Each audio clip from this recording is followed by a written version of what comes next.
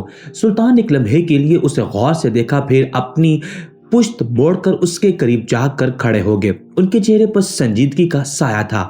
بوڑھے آدمی نے آہستگی سے اپنی نگاہیں سلطان پر ڈالی اور پھر دھیمی آواز میں کہنا شروع کیا، سلطان معظم، مصر کی گلیوں میں ایک عجیب سی افواہ گردش کر رہی ہے۔ ایک شخص ہے جو عورتوں کو اغوا کرتا ہے، راہ چلتے ان کا تعاقب کرتا ہے اور پھر وہ عورتیں غائب ہو جاتی ہیں۔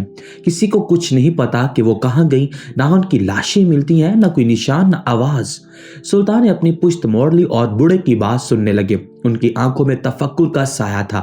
بوڑھا آدمی اپنی بات جاری رکھتے ہوئے بولا، یہ افواہیں بہت تیزی سے پھیل رہی ہیں اور لوگ خوف میں مبتلا ہیں۔ عورتیں گھروں سے باہر نکلنے سے ڈرتی ہیں، لیکن سلطان، جو سب سے عجیب بات ہے وہ یہ ہے، سب کا کہنا ہے یہ کام صرف ایک شخص کر رہا ہے، ایک ایسا شخص جو کوئی نشان نہیں چھوڑتا اور کوئی اسے پہچان نہیں سکتا۔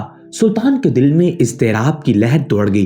انہوں نے ایک جھٹکے سے پیچھے مڑ کر بوڑھے کی طرف دیکھا اور ان کی آنکھوں میں حیرت اور تشویش کی جھلک تھی۔ یہ کیسے ممکن ہے؟ سلطان نے دھیمے مگر سخت آواز میں پوچھا۔ ایک شخص اکیلا اتنے بڑے جرم کیسے کر سکتا ہے؟ بوڑھے نے اپنی آنکھیں جھکا لی، جیسے کسی گہرے راز کا بوجھ اپنے دل میں چھپائے ہوئے ہو۔ یہی تو بات سمجھ میں نہیں آتی سلطان معظم، کوئی نہیں جانتا کہ یہ کون ہے یا کیسے کرتا ہے، لیکن سب نے نشاندہی کی ہے کہ صرف ایک شخص یہ سب کر رہا ہے۔ سلطان نے گہری سانس لی اور سر نفی میں ہلاتے ہوئے بولے، یہ کام صرف ایک آدمی کا نہیں ہو سکتا، یہ بہت بڑا جرم ہے اور اس کے پیچھے یقیناً کوئی گروہ ہے۔ ان کی آواز میں عزم اور یقین تھا۔ یہ کوئی عام گروہ نہیں ہو سکتا، یہ گروہ صرف یہودیوں کا ہو سکتا ہے۔ ان کا مقصد ہمیشہ سے مسلمانوں کو نقصان پہنچانا رہا ہے۔ ہمیں جلد از جلد اس کا پتہ لگانا ہوگا۔ بوڑھے نے سر جھکاتے ہوئے کہا، آپ کی بات درست ہے سلطان، اس معاملے کی تہہ تک پہنچنا بہت ضروری ہے، ورنہ یہ لوگ مزید نقصان پہنچا سکتے ہیں۔ سلطان نے اپنی مٹھی بند کر لی۔ ان کی آنکھوں میں غصے اور عزم کا ملا جلا رنگ تھا۔ ہم فوراً تحقیق شروع کریں گے۔ میں چاہتا ہوں کہ ہر گلی، ہر بازار پر نظر رکھی جائے۔ ہمیں ان کا پتہ لگانا ہوگا اور ان کے عزائم کو ناکام بنانا ہوگا۔ بوڑھے نے سر جھکایا اور کہا، اللہ آپ کو کامیاب کرے سلطان معظم، آپ کی قیادت میں ہمیں امید ہے کہ یہ مسئلہ جلد حل ہو جائے گا۔ سلطان نے بوڑھے کو ایک آخری نظر سے دیکھا، پھر اپنے محافظین کی طرف اشارہ کرتے ہوئے چلنے کا اشارہ کیا۔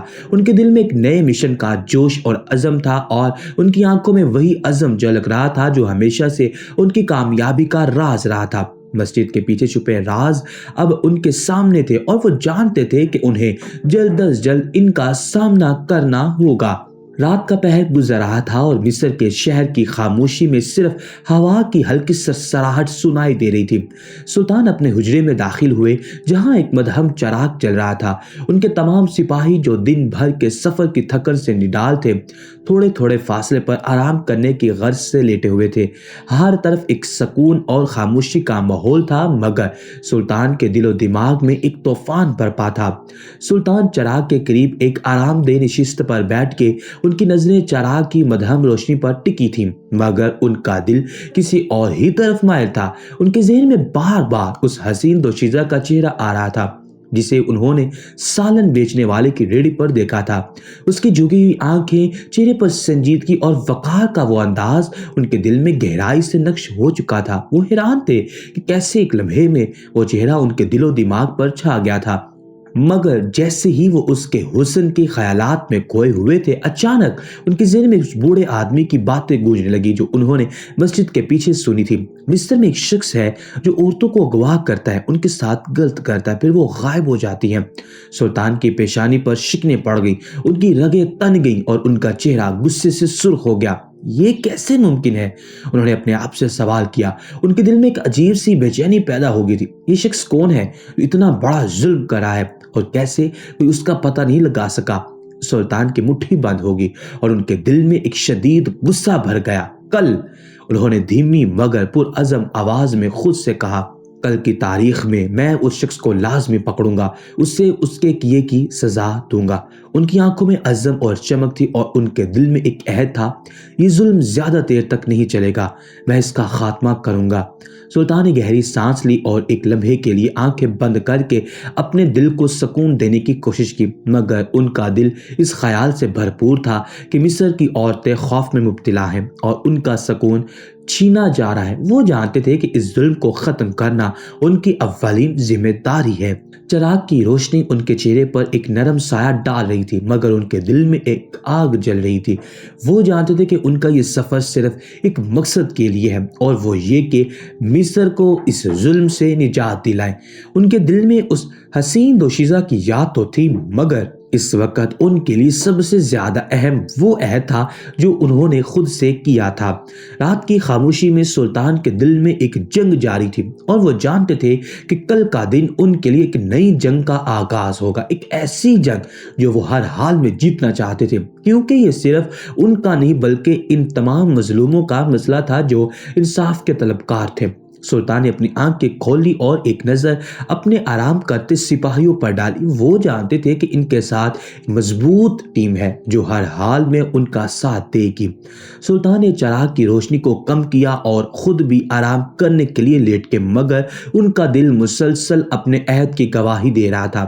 کل کا دن ان کے لیے ایک نیا امتحان لے کر آئے گا اور وہ اس امتحان کو پاس کرنے کے لیے پوری طرح تیار تھے۔ صبح کا اجالا ابھی پوری طرح نمودار نہیں ہوا تھا کہ فجر کی اذان کی آواز نے خاموش فضا کو اپنی گرفت میں لے لیا۔ سلطان اور ان کے تمام سپاہی ایک ایک کر کے بیدار ہوئے اور ہر ایک نے وضو کیا اور ایک گوشے میں نماز کے لیے جمع ہو گئے۔ سلطان نے امامت کی اور ان کے پیچھے ان کے وفادار سپاہی صف باندھے کھڑے ہو گئے۔ فجر کی نماز میں ایک سکون اور عزم کی فضا تھی۔ نماز کے بعد ہر کوئی اپنے دل میں خدا سے کامیابی کی دعا مانگ رہا تھا۔ نماز کے بعد سلطان نے سب کو ایک اشارے سے اپنے گرد جمع ہونے کا حکم دیا۔ تمام سپاہی اور وزیر ایک دائرے کی شکل میں سلطان کے ارد گرد بیٹھ گئے۔ سلطان کے چہرے پر گہری سنجیدگی تھی اور ان کی آنکھوں میں عزم کی چمک نمایاں تھی۔ وہ جانتے تھے کہ آج کا دن اہم ہے اور ہر قدم ان کے منصوبے کی کامیابی کے لیے ضروری ہے۔ سلطان نے سب کی جانب دیکھتے ہوئے کہنا شروع کیا، آج ہمیں اس شخص کو منظر عام پر لانا ہے جو ہمارے معصوم شہریوں کو خوف میں مبتلا کر رہا ہے۔ ہمارا مقصد نہ صرف اسے پکڑنا ہے بلکہ اس کے پیچھے چھپے گروہ کو بھی بے نقاب کرنا ہے۔ انہوں نے ایک لمحے کو توقف کیا، پھر وزیر کی جانب دیکھتے ہوئے کہا، مجھے 6 عورتوں کے لباس چاہیے اور بڑی بڑی چادریں بھی۔ وزیر نے حیرت سے سلطان کی طرف دیکھا، جیسے ان کے حکم کا مطلب سمجھنے کی کوشش کر رہا ہو۔ عورتوں کے لباس سلطان؟ وزیر نے ہچکچاتے ہوئے پوچھا۔ سلطان نے گہری نظر سے وزیر کو دیکھا اور مزید وضاحت کرتے ہوئے کہا، ہاں، ہمارے 6 سپاہی یہ لباس پہن کر ان علاقوں میں جائیں گے جو ویران اور سنسان ہیں۔ وہ ان عورتوں کا کردار ادا کریں گے جو عام طور پر ان راستوں سے گزرتی ہیں۔ ہمارا مقصد ہے کہ اس شخص کو وہ ورغلائیں اور اسے اپنی گرفت میں لائیں۔ جیسے ہی وہ کسی ایک پر حملہ کرنے کی کوشش کرے گا، ہمارا سپاہی اسے پکڑ لے گا اور ہم باقی سب کی مدد کو پہنچ جائیں گے۔ سلطان کی بات سن کر سب سپاہیوں کے چہرے پر تشویش اور فکر کے آثار نمایاں ہو گئے۔ یہ ایک نیا اور خطرناک منصوبہ تھا جس میں جان کا خطرہ بھی شامل تھا۔ کچھ لمحوں کے لیے خاموشی چھا گئی اور ہر کوئی اس منصوبے کے نتائج پر غور کر رہا تھا۔ آخر کار ایک سپاہی نے ہمت کرتے ہوئے کہا، سلطان، اگر یہ منصوبہ ہماری فتح کا سبب بن سکتا ہے تو ہمیں اس پر عمل کرنے سے گریز نہیں کرنا چاہیے۔ ہم اپنی جانوں کا نذرانہ پیش کرنے کو تیار ہیں۔ باقی سپاہیوں نے بھی یکے زبان ہو کر کہا، ہمیں منظور ہے سلطان، ہم اس مشن کے لیے تیار ہیں۔ سلطان نے اپنے سپاہیوں کی ہمت اور وفاداری کو سراہتے ہوئے سر ہلایا۔ یہی ہماری طاقت ہے، ہم ایک دوسرے کا ساتھ دے کر ہی اس خطرے کا مقابلہ کر سکتے ہیں۔ انہوں نے وزیر کو حکم دیا اور فوراً لباس اور چادریں تیار کروائی۔ ہمیں جلد از جلد عمل کرنا ہوگا۔ وزیر نے تعمیل میں سر ہلایا اور فوراً ضروری انتظامات کے لیے اٹھ کھڑا ہوا۔ سلطان نے باقی سپاہیوں کی جانب دیکھتے ہوئے کہا، یاد رکھو یہ مشن بہت اہم ہے، ہمیں ہر صورت میں کامیاب ہونا ہے۔ ہر ایک کو اپنے کردار کے ساتھ انصاف کرنا ہوگا اور ہر ممکنہ خطرے کا سامنا کرنے کے لیے تیار رہنا ہوگا۔ سپاہیوں نے پرعزم انداز میں اپنے سلطان کو دیکھا اور یک زبان ہو کر کہا، ہم آپ کے حکم کے مطابق ہر خطرے کا سامنا کرنے کے لیے تیار ہیں۔ سلطان نے اپنے دل میں اپنے سپاہیوں کی وفاداری اور بہادری کے لیے شکر ادا کیا۔ وہ جانتے تھے کہ ان کے ساتھ ایک بہترین ٹیم ہے جو ہر حال میں ان کا ساتھ دے گی۔ انہوں نے سب کو تیار ہونے کا حکم دیا اور خود بھی اپنے آنے والے دن کے لیے ذہنی طور پر تیار ہونے لگے۔ صبح کا اجالا پھیل چکا تھا اور بازار کی رونق اپنے عروج پر تھی۔ سلطان نے اپنے سپاہیوں کو مختلف کاموں پر روانہ کرنے کے بعد تنہا اس ریڑھی کی جانب قدم بڑھائے جہاں کل وہ مصری دوشیزہ نظر آئی تھی۔ ریڑھی پر سالن کی خوشبو فضا میں پھیلی ہوئی تھی اور وہی دوشیزہ سر جھکائے خاموشی سے کھڑی تھی۔ اس کے چہرے پر سنجیدگی اور وقار نمایاں تھا اور اس کی آنکھوں میں ایک عجیب سی چمک تھی جو سلطان کو بے قرار کر رہی تھی۔ سلطان نے قریب پہنچ کر سلام کیا، السلام علیکم محترمہ۔ دوشیزہ نے سر اٹھا کر مختصر جواب دیا، وعلیکم السلام۔ ریڑھی پر موجود وہ شخص جو سالن بیچ رہا تھا، اس نے ایک لمحے کے لیے سلطان کو دیکھا لیکن اس نے سر جھکا لیا اور یہ منظر سلطان کی آنکھوں سے مخفی نہ رہ سکا تھا۔ سلطان نے کچھ لمحے خاموشی اختیار کی جیسے الفاظ تلاش کر رہے ہوں، پھر آہستہ سے بولے، میں آپ سے کچھ ضروری بات کرنا چاہتا ہوں، کیا آپ ایک طرف ہو کر میری بات سن سکتی ہیں؟ دوشیزہ نے تعجب سے ان کی طرف دیکھا اور وہ انکار کرنا چاہتی تھی لیکن پھر کچھ سوچ کر ایک طرف ہو گئی اور سلطان کی جانب دیکھتے ہوئے نہایت سنجیدہ انداز میں بولی، جی فرمائیے۔ سلطان نے گہری سانس لی اور کہا، میں سلطان ہوں، اس سلطنت کا بادشاہ۔ اس دوشیزہ نے حیرت سے سلطان کی جانب دیکھا تھا، کل یہاں سے گزرتے ہوئے میں نے آپ کو دیکھا اور آپ کی شخصیت نے مجھے متاثر کیا، میں آپ سے نکاح کی پیشکش کرنا چاہتا ہوں۔ کہنے کہ وہ ایک بادشاہ تھے، چاہتے تو اسے لونڈی کی صورت میں خرید سکتے تھے، کنیز بنا کر اپنے محل میں رکھ سکتے تھے، لیکن یہ ایک ایسی واحد عورت تھی جسے دیکھ کر ان کے دل میں خواہش پیدا ہوئی تھی کہ یہ عورت ان کی بیوی بنے۔ دوشیزہ نے چند لمحوں کے لیے خاموشی اختیار کی، پھر مسکراتے ہوئے بولی، سلطان صاحب، آپ کی پیشکش ہمارے لیے باعث عزت ہے لیکن میں معذرت خواہ ہوں۔ سلطان نے حیرت سے پوچھا، کیا وجہ ہے؟ دوشیزہ نے سنجیدگی سے جواب دیا، آپ جیسے عظیم شخص کے لیے مناسب ہوگا کہ پہلے کسی فقیرنی سے شادی کریں پھر میرے پاس آئیں۔ سلطان کے چہرے پر حیرت کے آثار نمایاں ہوئے کہ وہ عورت انہیں اس طرح کی بات کیسے کہہ سکتی ہے، حالانکہ وہ اس کو بتا چکے ہیں کہ وہ سلطنت کے بادشاہ ہیں۔ مگر اچانک ان کی نگاہ اس ریڑھی والے پر گئی تھی جو ان دونوں کی طرف ہی کان لگا کر بات سننے کی کوشش کر رہا تھا، اور پھر کچھ سوچ کر انہوں نے اس عورت کی جانب دیکھا تھا جو اب سر جھکا چکی تھی لیکن اپنے ہونٹوں کو کچل رہی تھی۔ سلطان نے کچھ سوچ کر سر ہاں میں ہلایا تھا اور خاموشی سے اپنے حجرے کی جانب بڑھ چکے تھے۔ ان کا دماغ اب بہت تیزی سے کام کر رہا تھا، نہ جانے کیوں انہیں اب کچھ خطرہ محسوس ہوا تھا۔ وہ کوئی عام انسان نہیں تھے، وہ معنی خیز باتیں اور ڈھکے چھپے انداز کو بھی پہچان جایا کرتے تھے، اور بھلا اب وہ کیسے اس اشارے کو نہ پہچان پاتے؟ سلطان اپنے حجرے میں تیز قدموں سے داخل ہوئے، چہرے پر سنجیدگی گہری چھاپ تھی، ان کا دماغ مسلسل سوچوں میں الجھا ہوا تھا جیسے کوئی اہم راز ان پر عیاں ہونے والا ہو۔ وہ جلدی سے اپنی جگہ پر بیٹھے اور پاس موجود وزیر کو اشارہ دے کر قریب بلایا۔ فوراً گشت پر بھیجے گئے تمام سپاہیوں کو اطلاع پہنچاؤ اور انہیں یہاں واپس بلاؤ۔ سلطان کی آواز میں حکم کا اٹل پن واضح تھا، ہمیں ایک سراغ مل چکا ہے کہ اس مجرم تک کیسے پہنچنا ہے۔ وزیر نے حیرت سے سلطان کی طرف دیکھا، سراغ؟ کون سا سراغ؟ وہ الجھن میں تھا لیکن اس کے سوال کا جواب دینے کی بجائے سلطان نے جلدی سے مزید ہدایات جاری کی۔ فی الحال تمہیں ایک غریب فقیری کا پتہ لگانا ہوگا جو اس سالن بیچنے والے کی حدود کے پاس رہتی ہو۔ سلطان کی نظریں تیزی سے وزیر کے چہرے پر مرکوز تھیں۔ وزیر نے مزید الجھ کر پوچھا، سالن والا؟ کون سا سالن والا سلطان؟ سلطان نے فوراً جواب دیا، جو مسجد کے بالکل سامنے کھڑا ہوتا ہے، وہی ریڑھی والا۔ یہ سنتے ہی وزیر کو فوراً یاد آ گیا کہ سلطان کس کی بات کر رہے ہیں۔ جی سلطان، وزیر نے اطاعت میں سر ہلایا اور فوراً فقیری کی تلاش میں روانہ ہو گیا۔ وزیر کے جاتے ہی سلطان نے ایک لمحے کے لیے گہری سانس لی۔ ان کا دماغ اسی حسین دوشیزہ کے گرد گھوم رہا تھا جس نے آج انہیں ایک ایسے راز سے آگاہ کیا تھا جو شاید کسی اور طریقے سے سامنے نہ آتا۔ اس دوشیزہ کی باتیں ان کے ذہن میں بار بار گونج رہی تھی۔ ان کے الفاظ کی سادگی میں چھپی حکمت نے سلطان کے دل میں ایک نیا سوال پیدا کر دیا تھا۔ کون ہے وہ عورت؟ سلطان نے خود سے سوال کیا۔ اس کی نظروں میں یہ فقیرنی کون ہے اور اس کا اس معاملے میں کیا تعلق ہو سکتا ہے؟ سلطان کے دل میں یہ باتیں گھر کر گئی تھی۔ وہ جانتے تھے کہ وہ دوشیزہ محض ایک عام عورت نہیں تھی۔ اس کے الفاظ میں چھپی تلخی اور حقارت نے سلطان کو یہ سوچنے پر مجبور کر دیا تھا کہ کہیں اس مسئلے کا حل اس فقیرنی کے ذریعے نہ نکلے۔ سلطان نے آنکھیں بند کی اور لمحے بھر کے لیے اپنے دل کو سکون دینے کی کوشش کی۔ وہ جانتے تھے کہ اگلا قدم اٹھانے کے لیے انہیں صبر اور حکمت دونوں کی ضرورت ہوگی، لیکن اس وقت ان کے دل میں ایک عجیب سی بے چینی اور تجسس نے جگہ لے لی تھی۔ ان کی سوچوں کی رفتار 100 کی رفتار سے بڑھتی جا رہی تھی اور وہ اس معاملے کی تہہ تک پہنچنے کے لیے بے چین ہو چکے تھے۔ کل کا دن بہت اہم ہوگا، سلطان نے خود سے عزم بھرے لہجے میں کہا۔ ہمیں اس مجرم تک پہنچنا ہوگا۔ تھوڑی دیر بعد وزیر واپس آ گیا تھا۔ اس نے سلطان کو بتایا کہ واقعی اس حدود میں ایک جھونپڑی موجود ہے جس میں ایک بیوہ عورت اپنی بیٹی کے ساتھ رہتی ہے۔ شام کے وقت سلطان ایک سنسان راستے پر جھونپڑی کی جانب بڑھ رہے تھے۔ ان کے ذہن میں مختلف سوالات گردش کر رہے تھے اور دل میں ایک عجیب سی بے چینی تھی۔ وزیر نے انہیں بتایا تھا کہ وہ بوڑھی بیوہ اپنی بیٹی کے ساتھ کس جھونپڑی میں رہتی ہے۔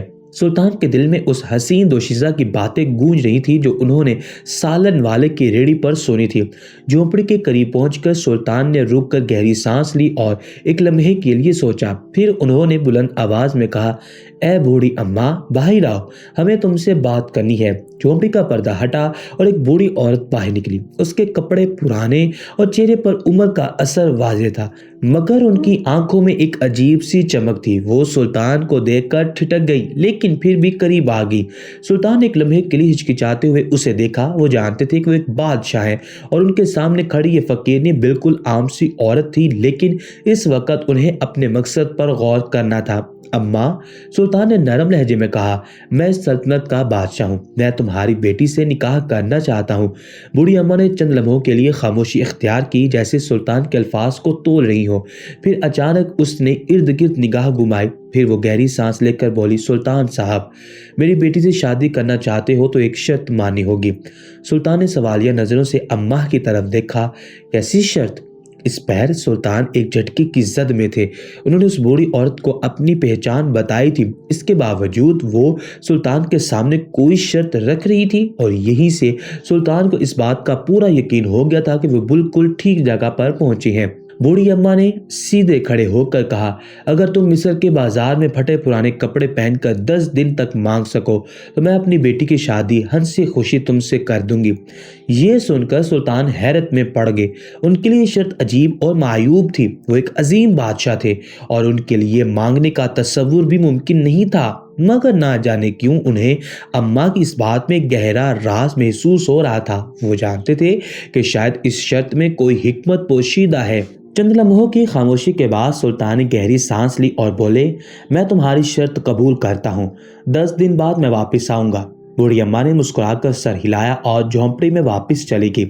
سلطان وہی کھڑے سوچ رہے تھے کہ اس شرط کا مطلب کیا ہو سکتا ہے، لیکن انہوں نے دل میں عزم کر لیا کہ وہ اس شرط کو پورا کریں گے۔ اگلی صبح سورج کی پہلی کرن کے ساتھ ہی سلطان پھٹے پرانے کپڑے زیب تن کر کے اپنے خیمے سے باہر نکل آئے۔ ان کے قدم آہستہ آہستہ بازار کی طرف بڑھ رہے تھے۔ ان کا لباس ان کی شان و شوکت سے بالکل مختلف تھا، لیکن ان کے چہرے پر ایک عزم تھا۔ وزیر اور سپاہی نے انہیں حیرت سے دیکھا، مگر سلطان کی نظریں سیدھی اپنے مقصد پر مرکوز تھیں۔ سلطان بازار میں داخل ہوئے تو وہاں کی گہما گہمی اور شور و غل نے ان کا استقبال کیا۔ انہوں نے ایک لمحے کے لیے رک کر چاروں طرف کا جائزہ لیا۔ ہر طرف لوگ خرید و فروخت میں مصروف تھے اور کسی نے بھی ان پر خاص توجہ نہیں دی۔ سلطان نے اپنے قدم اس سالن بیچنے والی ریڑھی کی طرف بڑھائے جہاں وہ مصری عورت کھڑی تھی۔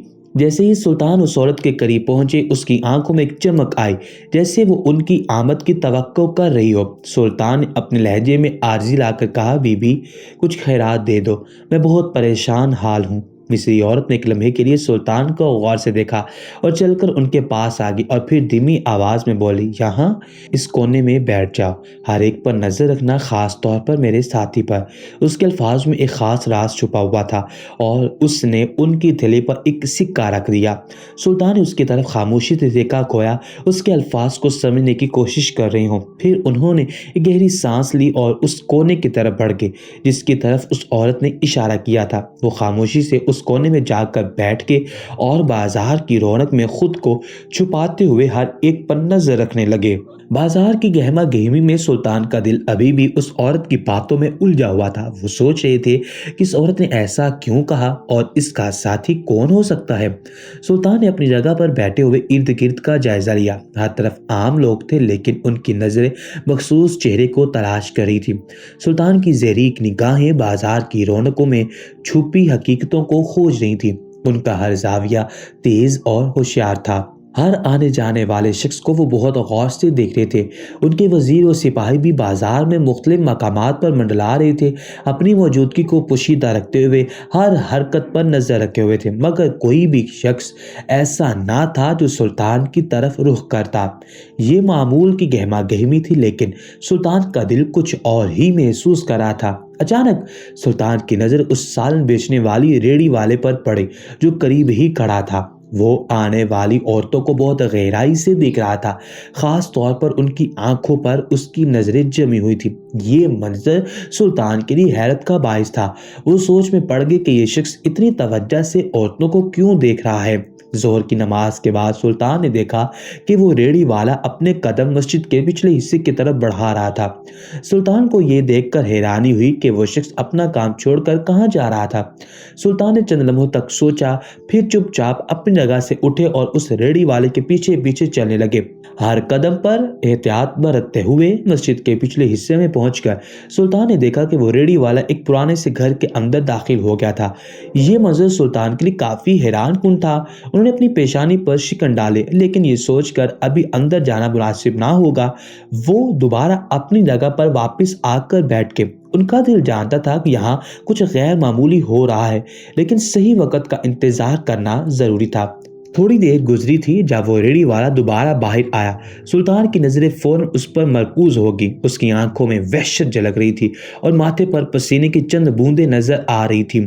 یہ منظر سلطان کو کچھ عجیب سا لگا۔ اس شخص کی حالت، اس کے چہرے کا تاثر، سب کچھ غیر معمولی تھا۔ دن اپنی رفتار کے مطابق گزر چکا تھا مگر سلطان کے ذہن میں بازار کا وہی مشکوک منظر گردش کر رہا تھا۔ وہ سالن بیچنے والا اور اس کے ساتھ کھڑی وہ خاموش مصری عورت، دونوں ان کے لیے ایک معمہ بن چکے تھے۔ عورت کی نظریں بار بار سلطان سے ٹکرائی تھیں، گویا وہ کچھ کہنا چاہ رہی ہو مگر زبان خاموش تھی۔ جیسے ہی رات ہوئی سلطان اپنے حجرے میں واپس آ گئے۔ چہرے پر تفکر کی گہری لکیریں نمایاں تھیں۔ وزیر نے انہیں دیکھتے ہوئے اپنی جگہ سے اٹھ کر ادب سے کہا، بادشاہ سلامت، یہ سب آپ کیوں کر رہے ہیں؟ آپ بادشاہ ہیں، اگر کوئی منصوبہ عمل میں لانا ہے تو ہم سب مل کر بیٹھ جاتے ہیں، مشورہ کرتے ہیں۔ وزیر کی آواز میں فکر مندی تھی۔ آپ ایک فقیر کا بھیس کیوں دھار رہے ہیں؟ سلطان نے گہری سانس لی، نظریں وزیر پر جمائی اور مضبوط لہجے میں کہا، یہ جنگ میری ہے وزیر، اسے جیتنا بھی مجھے ہی ہے۔ میں جانتا ہوں کہ آپ سب میرے ساتھ ہیں لیکن کچھ معرکے ایسے ہوتے ہیں جو صرف انسان خود ہی سر کر سکتا ہے۔ وزیر نے مزید کچھ کہنے کے لیے لب کھولے مگر سلطان نے ہاتھ اٹھا کر خاموش رہنے کا اشارہ دیا۔ اب مجھے کچھ دیر تنہائی چاہیے، یہ کہہ کر وہ کھانے کی طرف متوجہ ہو گئے اور کچھ دیر بعد کھانا کھا کر دوبارہ اٹھ کر کھڑے ہو گئے۔ ان کے قدم اب اس گھر کی طرف بڑھ رہے تھے جہاں وہ ریڑھی والا گیا تھا۔ دل میں ہلکی سی بے چینی اور تجسس کی لہر دوڑ رہی تھی۔ گھر کے قریب پہنچ کر سلطان نے اطراف کا جائزہ لینا شروع کیا۔ ہر طرف خاموشی تھی مگر دل میں اضطراب کی کیفیت بڑھتی جا رہی تھی۔ انہوں نے ہر کونے کو چھانا لیکن کوئی ایسا راستہ نظر نہیں آیا جس سے وہ اندر جا سکے۔ پھر اچانک سے ان کی نظر ایک چھوٹے سے روشن دان پر پڑی جو اوپر کی طرف بنا ہوا تھا۔ سلطان کے چہرے پر ایک پل کے لیے سوچ کی لہر دوڑ گئی۔ وہ ارد گرد نظر دوڑاتے ہوئے ایک اینٹ اٹھا کر روشن دان کے قریب لے آئے اور اس پر چڑھ کر اس چھوٹے سے سوراخ میں چھاننے لگے۔ روشن دان سے اندر کا منظر دیکھ کر ان کا دل دہل چکا تھا۔ اندر کا منظر وحشت ناک تھا۔ وہی ریڑھی والا جس کے ہاتھ میں ایک بڑا کوڑا تھا، وہ بے دردی سے بیٹھی ہوئی عورتوں پر برسائے جا رہا تھا۔ عورتوں کے منہ کپڑوں سے بندھے ہوئے تھے، ان کی چیخیں گھٹی ہوئی تھی، وہ ان کی آنکھوں میں خوف کے سائے واضح تھے۔ ان کا جسم مار سے زخمی تھا مگر ان کے منہ سے کوئی آواز نہیں نکل رہی تھی۔ یہ منظر دیکھ کر سلطان کا خون کھول اٹھا تھا۔ وہ فوراً نیچے اترے، اپنے اندر کے غصے کو قابو میں کرتے ہوئے دروازے کی طرف بڑھے اور پوری قوت سے اسے توڑ کر اندر داخل ہو گئے۔ دروازہ دھڑم سے کھلا اور اس کے ساتھ ہی سلطان کی بلند آواز گونجی، رک جاؤ! ریڑھی والا چونک کر پلٹا، لیکن اس سے پہلے کہ وہ کچھ سمجھ پاتا، سلطان نے جھپٹ کر کوڑا اس کے ہاتھوں سے چھین لیا اور اسی کوڑے سے اس پر برس پڑے۔ تم کون ہو اور یہ سب کیوں کر رہے ہو؟ سلطان کی آواز میں غصے اور تحکم کا امتزاج تھا۔ ریڑھی والا زمین پر گر کر کراہنے لگا، لیکن سلطان نے اس کا گریبان پکڑ کر اسے سیدھا کھڑا کیا اور دوبارہ سختی سے پوچھا، بولو تم کون ہو؟ ریڑھی والا ہانپتے ہوئے بولا، میں وہی شخص ہوں جو عورتوں کو چلتی راہ سے اغوا کر لیتا ہوں، انہیں قید کرتا ہوں، ان پر ظلم کرتا ہوں اور پھر ان کے ہاتھ پاؤں کاٹ کر چوراہے پر بٹھا دیتا ہوں تاکہ وہ بھیک مانگ کر مجھے دے۔ سلطان کے چہرے پر گہرے تاثرات تھے۔ انہوں نے مزید سخت لہجے میں پوچھا، اور جو عورت تمہارے ساتھ کھڑی ہوتی ہے وہ کون ہے؟ ریڑھی والے نے ندامت بھری نظروں سے کہا، وہ میری بیٹی ہے جو میری مدد کرتی ہے۔ اور تمہاری بیوی؟ اس نے ایک لمحے کو توقف کیا، پھر دھیمی آواز میں بولا، وہ بھی اسی انجام سے گزری ہے، وہ پاس والی جھونپڑی میں رہتی ہے۔ سلطان کا دل اس وحشیانہ اعتراف پر کانپ اٹھا۔ انہوں نے ریڑھی والے کو سپاہیوں کے حوالے کرنے کا حکم دیا جو وہاں پہنچ چکے تھے اور خود اس جھونپڑی کی طرف بڑھ گئے۔ وہاں وہی عورت جسے سلطان نے پہلے دیکھا تھا اپنی بیٹی کے ساتھ بیٹھی تھی۔ اس کی آنکھوں میں ماضی کے دکھوں کی پرچھائیاں صاف نظر آ رہی تھیں، لیکن سلطان کے سامنے وہ باوقار اور مضبوط نظر آ رہی تھی۔ سلطان نے نرمی سے اس کے قریب جا کر کہا، میں آپ کا درد سمجھ سکتا ہوں، جو کچھ ہوا اس کے لیے میں معافی چاہتا ہوں، لیکن اب میں آپ کو ایک بہتر زندگی دینے کا وعدہ کرتا ہوں، اور شکریہ آپ نے مجھے اشاروں میں صحیح مگر ایک ایسی اصل حقیقت سے آشنا کیا جس سے میں بالکل ناواقف تھا۔ وہ عورت دھیرے سے مسکرائی، ہماری کہانی آپ کے سامنے ہے، میری بیٹی کے مستقبل کے لیے آپ کا فیصلہ جو بھی ہوگا مجھے منظور ہے۔ چند دنوں کے بعد سلطان نے اس مصری عورت سے نکاح کر لیا جس پر ان کا دل آیا تھا۔ وہ جان چکے تھے کہ ایک حاکم کی اصل طاقت اس کی انصاف پسندی اور رحم دلی میں ہے۔ ان کا نکاح نہ صرف ایک محبت کی کہانی تھی بلکہ ایک نئے عہد کی ابتدا تھی۔ یہ واقعہ ایک سبق تھا کہ ظلم و جبر کا انجام ہمیشہ برا ہوتا ہے اور ایک بادشاہ کی عظمت اس کے انصاف میں پنہا ہے۔ سلطان نے ثابت کر دیا کہ اقتدار کا اصل مقصد عوام کی خدمت اور ان کی حفاظت ہے۔ اس نکاح کے بعد سلطان نے اپنی سلطنت میں اصلاحات کا آغاز کیا تاکہ ایسے جرائم کا دوبارہ کبھی اعادہ نہ ہو۔ پیارے ویورز، اگر آپ کو ہماری یہ کہانی اچھی لگی ہو تو ہمارے چینل ناولز ٹی وی کو لازمی سبسکرائب کیجیے، ساتھ لگے بیل آئیکن کو بھی ضرور پریس کیجیے تاکہ اس طرح کے پیارے قصے اور کہانیاں بر وقت آپ تک پہنچ سکیں۔ شکریہ۔